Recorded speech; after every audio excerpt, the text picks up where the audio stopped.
ఓం నమ శివాయ శ్రీమాత్రే నమ.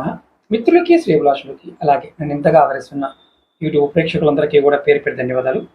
మిత్రులరా, మీ అందరికీ పరాదేవత ఎల్లవెల్లా మీతో ఉండి మీ మనోవాంఛ నెరవేర్చాలని మనస్ఫూర్తిగా కోరుకుంటున్నాను.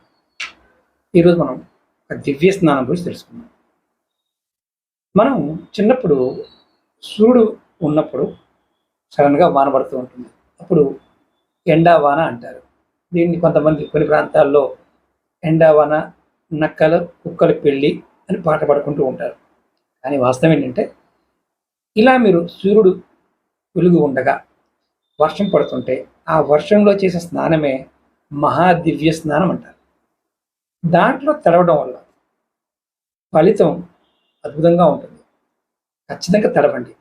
ఈ స్నానం ఇచ్చే ఫలితం ఎంత అద్భుతంగా ఉంటుందంటే, మీ జీవితాల్లో కర్మల యొక్క ప్రభావంతో మీరు బాధపడుతూ ఉంటే ఆ ప్రభావాన్ని కూడా ఈ దివ్య స్నానం తొలగిస్తుంది.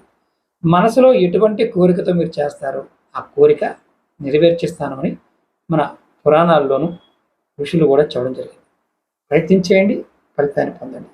అలాగే మీకు ఈ వీడియో నచ్చినట్లయితే లైక్ చేయండి, ఛానల్ని సబ్స్క్రైబ్ చేసుకోండి, పక్కనే ఉన్న గంట సింబల్ని యాక్టివేట్ చేసుకొని ఈ వీడియోని 10 మంది మిత్రులకి షేర్ చేయండి. ఓం నమః శివాయ శ్రీమాత్రే నమః.